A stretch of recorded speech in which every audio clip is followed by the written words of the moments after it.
करूं कैसे ये बच्चे इंटरनेशनल गेम्स में जाएं। कौन सोचता है ये? कौन सोचता है? आचार्य। आचार्य का जो हृदय होता है वो लगता तो है कठोर, लेकिन अंदर से बहुत कोमल होता है। मैं अपने आचार्य को देखता हूं और जब उनके पास रहता था ऐसा लगता था कि बहुत कठोर है। और शायद जिस परिवेश में मैं पढ़ा हूं, आप सुनेंगे तो आप शायद एक दिन भी गुरुकुल में नहीं रह पाएंगे। एक दिन इतनी कठोरता के द्वारा। और मैं ये सबको कहता हूं, मेरा यह भांजा पढ़ता है कुलदीप, मैं उसके लिए भी यही बोलता हूं कि तुम्हें तपना है, मेहनत करनी है। वो मेहनत से बचता है तो क्या करेंगे? आचार्य उसके नजर आएगा। तो हमको अपने जीवन में ऐसा बनना है कि ये उम्र है, जितने आपके जीवन के साथ में संघर्ष हो जाए, जितना अच्छा आपकी मेहनत हो जाए, ये मेहनत आपको आज पता नहीं लगेगी। आज हो सकता है कौशल जी किसी के बुरे बन जाएं, हो सकता है सनी जी किसी के बुरे बन जाएं, किसी को डांट दिया, पीट दिया, थोड़ा सा लगाई दी, डांट भी लगा दी, एक थप्पड़ भी लगा दिया, लेकिन उनका कोई इसमें आपके प्रति दुश्मनी है क्या? तो जब कोई आपको कुछ अगर दे रहा है ना, तो ये समझो उनका क्या मिल रहा है आपको? जोर से बोलो। इतने समझदार बच्चे। ये जो बच्चे पर अगर गुरु की डांट नहीं पड़ी, उस पर कुछ लगा नहीं, जो तपा नहीं, वो व्यक्ति, वो बच्चा, वो शिष्य, वो स्टूडेंट, वो विद्यार्थी कहीं पर भी सक्सेस नहीं होगा। आप उठा करके देखिएगा कि जिन जिन व्यक्तियों ने अपने जीवन में अपने आचार्यों के प्रति, अपने अध्यापकों के प्रति, अपनी गुरुजनों के प्रति जितना समर्पण किया है, वे बच्चे आज सबके लिए क्या बने? उदाहरण बने। आप पढ़ के देखिए कोई सा भी जीवन, कोई कहेगा जी जीवन बदल गया, समाज बदल गया, युग बदल गया है, अब पीट नहीं सकते, यही कहते हैं ना। लेकिन जो व्यक्ति हर परिस्थिति में अपने आप को ढालने वाला बनता है, वही बच्चा गुरु का भी प्रिय बनेगा, और वही बच्चा अपने माता पिता का भी प्रिय बनेगा, और वही बच्चा नाम अपना अंकित करता है। लेकिन कौन करता है? जो तप करता है। ये उम्र ऐसी है, इसमें शरीर को भी बनाना है, और इसमें अपनी इंफॉर्मेशन, अपनी नॉलेज आपको इकट्ठी करनी है। अभी आपको अपने शरीर के अंदर ताकत जोड़नी है, और अभी आपको इंफॉर्मेशनों को इकट्ठा करना है। जब आप एमए, बीए कर लेंगे, बीटेक कर लेंगे, इंजीनियरिंग कर लेंगे, आप लॉ कर लेंगे, तब आपकी जो इंफॉर्मेशन है, आपकी जो नॉलेज है, वो वहां पर काम आएगी, आपके लिए आवश्यकता बन जाएगी। वो कब बनेगी? जब आपने अपने पास कुछ इकट्ठा किया है। इधर देखो बच्चों, उधर मत देखो। जिस व्यक्ति ने कुछ इकट्ठा किया ही नहीं, उस व्यक्ति का जीवन 25 वर्ष के बाद, 30 वर्ष के बाद, 50 वर्ष के बाद कैसा हो जाएगा? वो बोलो, खाली। लेकिन जिसने 25 वर्ष की आयु तक अपने पास में सारा का सारा इंफॉर्मेशन, नॉलेज इकट्ठी कर ली है, वो व्यक्ति कभी भी मात नहीं खाएगा। लेकिन केवल इंफॉर्मेशन नहीं, इसके साथ साथ में शरीर में ताकत भी होनी चाहिए। अगर आपके शरीर में ताकत नहीं है और केवल आपके पास इंफॉर्मेशन है, नॉलेज है, ज्ञान है, बुद्धि है, कोई व्यक्ति आपको पकड़ ले, क्या करेगा? आपको अच्छे से पीट देगा। लेकिन जिसके पास बल और बुद्धि दोनों हैं, वो दुनिया पर राज करने वाला बनता है, वो राजा बनता है। कौन बनता है? जिसके पास बुद्धि और बल हो। पहलवान के पास बल बहुत होता है, लेकिन बुद्धि नहीं होती, तो क्या होता है? कुछ समय तक कुश्ती करता है, क्या हो जाता है उसका? समाप्त। लेकिन वो अपनी पहलवानी के साथ साथ में अपनी इंफॉर्मेशन को अच्छा कर ले, अच्छी पढ़ाई कर ले, अपने अच्छे से अच्छे अनुभवों को अपने पास कर ले, तो वो क्या कर लेगा? वो उन्हीं के आधार पर अपना जीवन अच्छा बनाएगा और उसके साथ में अपने जीवन को अच्छा बनाते हुए धन भी कमाएगा, पैसा भी कमाएगा। इसलिए ये जो उम्र है, ये उम्र किसके लिए है? आपकी इंफॉर्मेशनों को इकट्ठा करने की। पदार्थ विज्ञान आपके पास होनी चाहिए, आपके पास में अध्यात्म आपके पास होनी चाहिए, टेक्नोलॉजी आपके पास होनी चाहिए। और आज की दुनिया एआई की दुनिया है।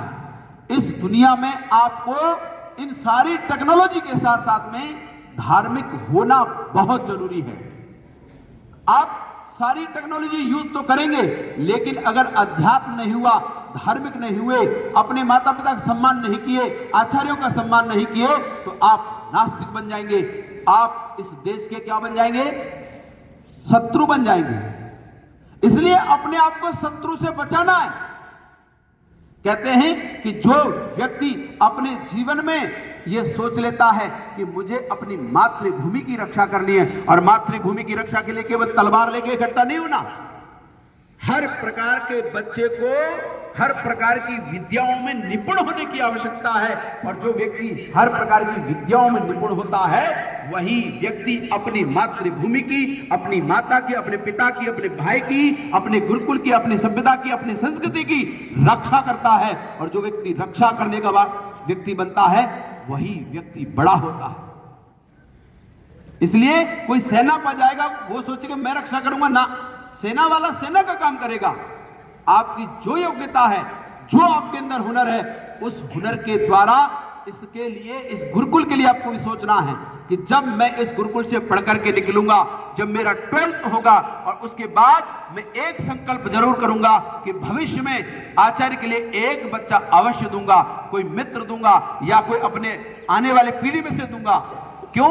क्योंकि यह परंपरा लगातार किससे चलेगी? आप सबसे चलेगी। आप इसकी संपत्ति हैं। किसकी? जोर से बोलो। गुरुकुल की। इनके पास कुछ नहीं है, इनके पास क्या है?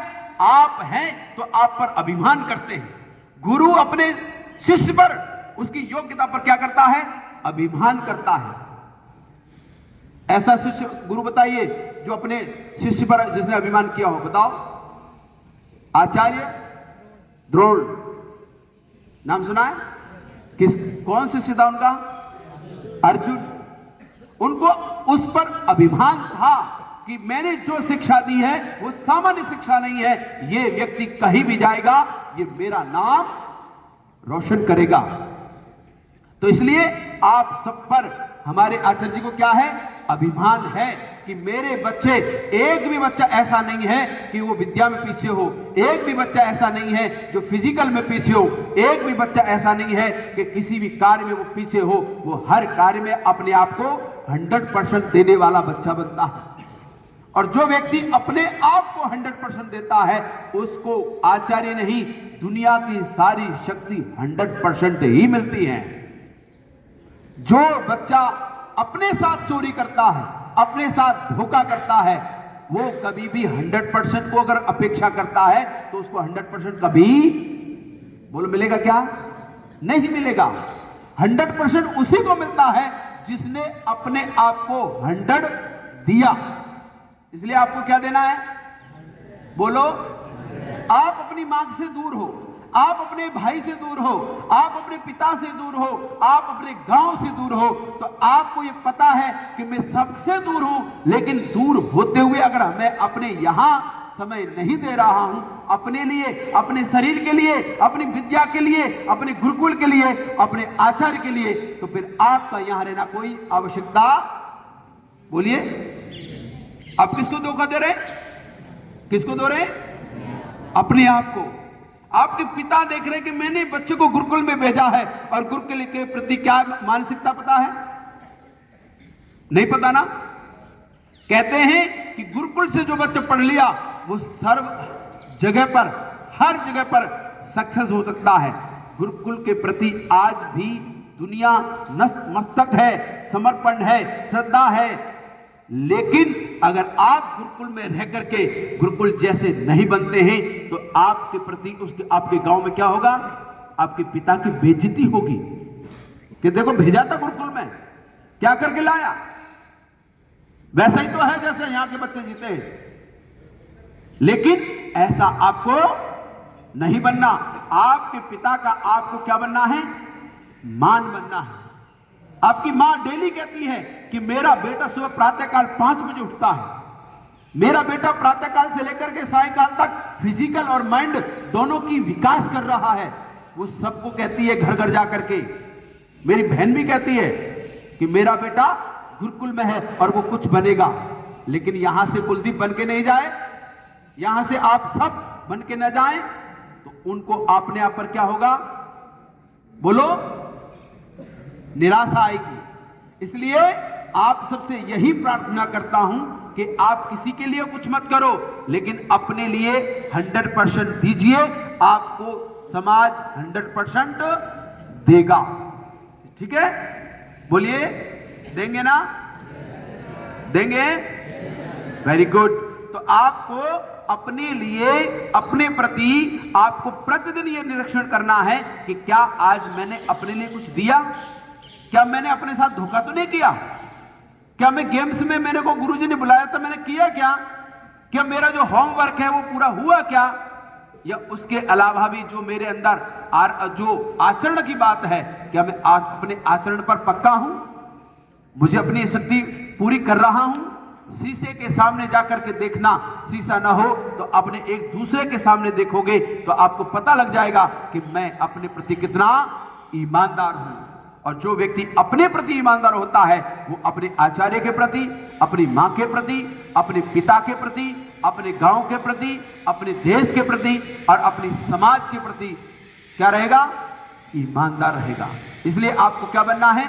ईमानदार बनना है, सृजन करना है, निर्माण करना है। इंफॉर्मेशन इकट्ठा करो, बल बढ़ाओ, बुद्धि बढ़ाओ, आत्म का बल बढ़ाइए। यही कह करके मैं फिर से अपने आचार्यों को धन्यवाद करता हूं कि आपने इतना अच्छा गुरुकुल चलाया। मैं जब पीछे गया मुझे लगता है कि दूसरा रामदेव जी, जैसे रामदेव जी वहां चलाते हैं, ऐसे ही आपने जितनी सारी एकेडमी खोल रखी है पीछे, उनको देख करके मेरा मन प्रसन्न हो गया। कमल जी कह रहे हैं कि देखो जी, छोटी सी व्यवस्था में इतनी बड़ी सारा सामर्थ्य इन्होंने बढ़ा रखा है। परमात्मा आपको ऐसा कुछ करे कि आपका गुरुकुल और बढ़े, आपको और भी ऐसे लोग मिले जो आपके लिए गुरुकुल की और जमीन दें, तो आप भी राष्ट्र के लिए, समाज के लिए काम करें। इतना ही कह करके मैं आप सबका, गुरुकुल का धन्यवाद करना चाहता हूं। बहुत बहुत धन्यवाद। ओम।